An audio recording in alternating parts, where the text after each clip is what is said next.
So we'll start by observation. So there are really only two, aside from the general shape of the lower limb, there are really only two structures that we can see, and those are the gluteal fold, which is here, just between the gluteal region, the buttock, and the thigh, and then a flexor crease across the back of the knee. So when we went over the skeleton, we talked about the basic function of the joints of the lower limb that we'll be looking at today, the hip joint and the knee joint.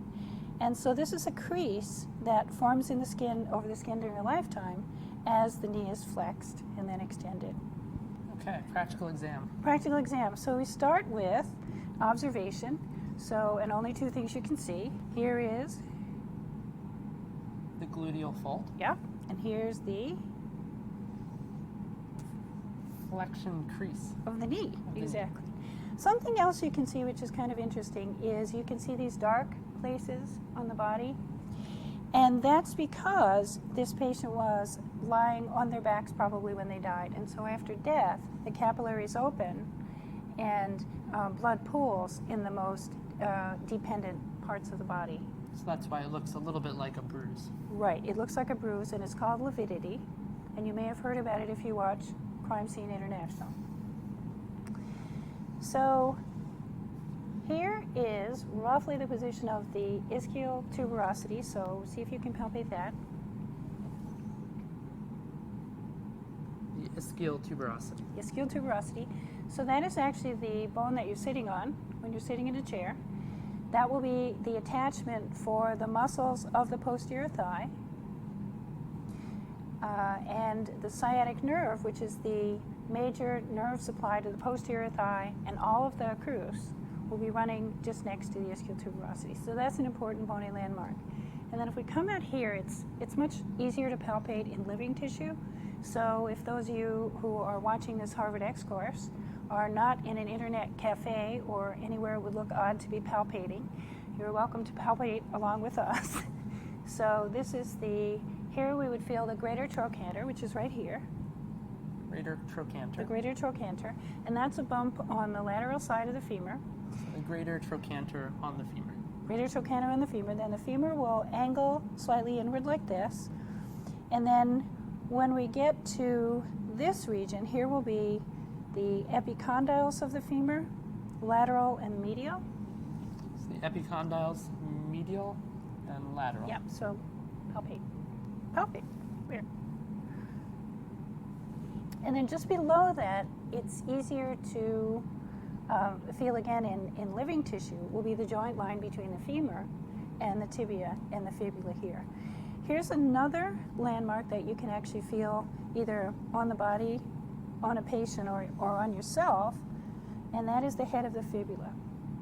One of the nerves that we'll be worrying about as we do the dissection of the popliteal fossa will run right around the neck of the fibula here. So I know that you, Alex, never fall asleep in a lecture, but you may have noticed other students who fall asleep in lecture when they cross their legs.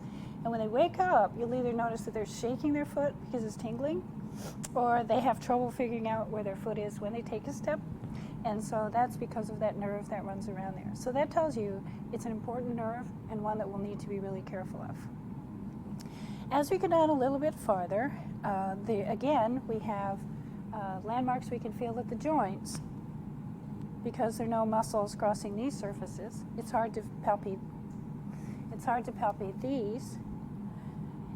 And then we'll have to go all the way down to the ankle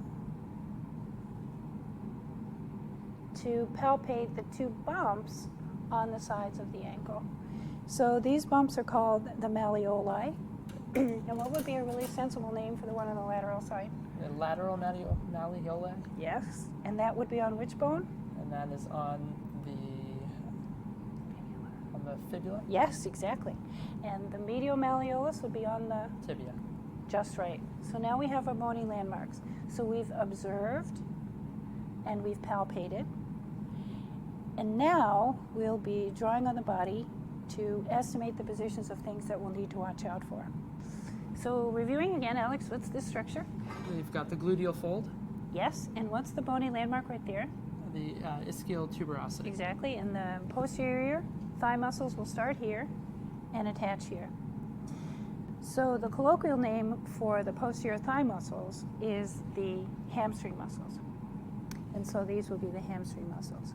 So we can imagine that the superior boundary of this dangerous region that we'll be exploring is right along here. And so you should... So the hamstring muscles help define the border of the popliteal fossa. Of the popliteal fossa. And let's think for a minute about what they do. So we learned that the hip joint is a ball and socket joint, very mobile. Flexion and extension, abduction and adduction, external and internal rotation. And we know that extension occurs on the posterior surface of the hip joint. So the muscles, when they contract, will do what at the hip? They'll extend at the hip. They'll extend at the hip. And we know that the knee joint is basically a hinge. So the muscles will help flex at the knee. Flex at the knee, exactly. So the flexor surface of the hip is on the front, the flexor surface of the knee is on the back. And so when they contract, they'll have opposite effects at the two joints. So the hamstring muscles will be coming down like this. So semimembranosus and semitendinosus will be on the medial side, biceps femoris will be on this side, and we'll have the top part of a diamond as they diverge to the two sides of the tibia here. Coming up from the posterior crus will be the heads of the gastrocnemius muscle, which will be coming up like this and attaching just above the femoral condyles, which we saw. And so that will be the inferior portion of the diamond-shaped structure. So if this works, it will look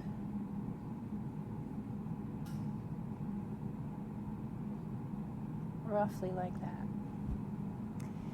So we went from palpable bony structures to less easily, but in a living patient, still palpable structures here. And we've outlined the popliteal fossa.